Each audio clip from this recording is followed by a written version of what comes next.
Hi kids, and welcome back to your Digital Wednesday night. I'm happy to be back with you. Tonight we're going to be reading a book. Looking forward to doing that, but first I want to talk to you about the competition that's going on right now on Family Ministry Facebook page.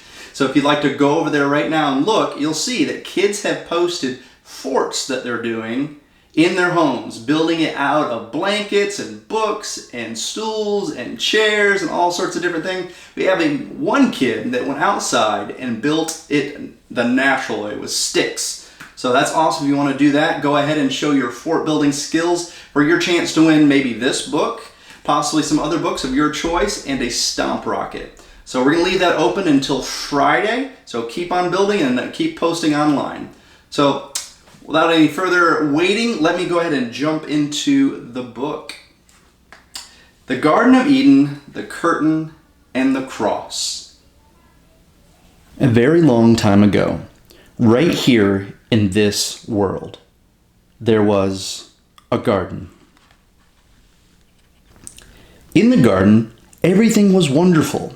The world was full of laughing and playing and smiling and fun. There was nothing bad, ever. There was no one sad, ever. The best of all, God was there. He had made it all. He was in charge of it all. He loved it all. Hello, Adam. Hello, Eve. People could see God and speak to God and just enjoy being with God. Eve, God's here. He wants to walk with us again. How cool is that? Yay! I bet it's going to be even more amazing than yesterday. It was wonderful to live with God. But then, one day, the people did a terrible thing. They decided they didn't want to do what God said. They decided they wanted a world without God in charge. God calls this sin. Sin spoils things. So sin has no place in God's wonderful garden. God said to the people, "You can't live with me in my garden anymore." And he sent them outside. To show the people they had to stay outside, God put some warrior angels in front of the garden. The angels were like a big "keep out" sign. Now things were sometimes bad, and people were sometimes sad. But people still kept sinning because they didn't want God to be in charge. So no one could come into God's wonderful place. God said, "Because of your sin, you can't come in." God wanted people to remember, it is wonderful to live with him, but because of your sin, you can't come in. So he told the people to build a special building called his temple, where he would live. In the middle of the temple was the most wonderful place in the world, the place where God was, with nothing bad and nothing sad. It was very exciting. But then God told people to put a big curtain around his wonderful place. The curtain had pictures of warrior angels on it. It was a big "keep out" sign. For hundreds of years, the temple curtain reminded people that God said, "It is wonderful to live with him, but because of your sin, you can't come in."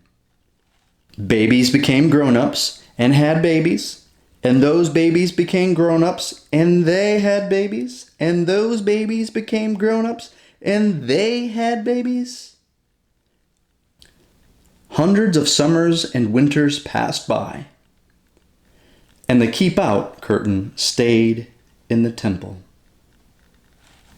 Then, one day, God's Son came to live in this world as a person. He was called Jesus. Jesus always did what God said. Jesus never sinned. And Jesus visited the temple where the keep-out curtain hung.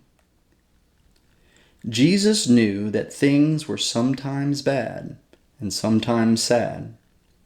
Jesus said that God had sent him to open the way back to God's wonderful place, where there would be nothing bad and no one sad. But people still didn't want to let God be in charge. So they decided to put Jesus on a cross to die. It was the most bad thing that had ever happened. It was the most sad day of all time. But Jesus had a plan. He had always planned to die on the cross. What a strange plan. Why would God's Son plan to die? On the cross, Jesus took our sin.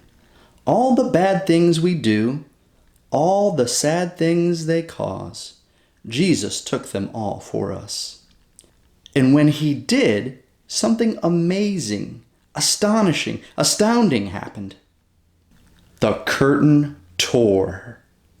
God had ripped up the keep out sign. God's wonderful place is open again. Because Jesus died, we can go in. After Jesus died, his friends put him in a tomb. They were very sad. For 2 days, nothing happened.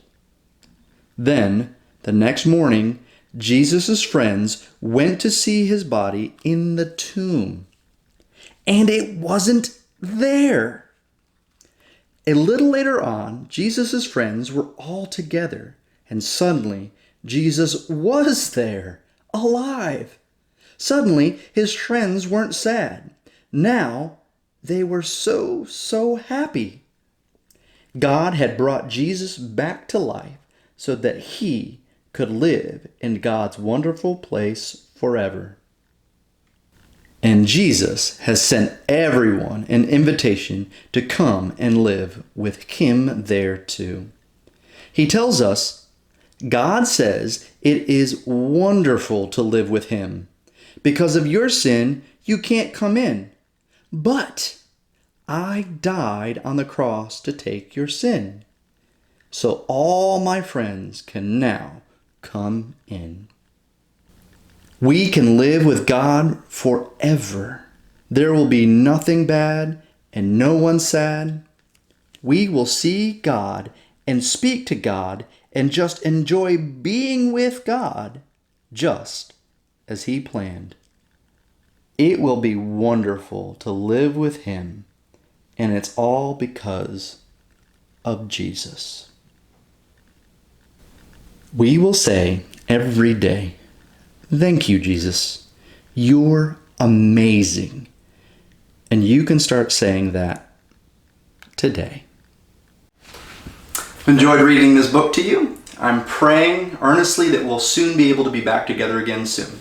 See you guys later.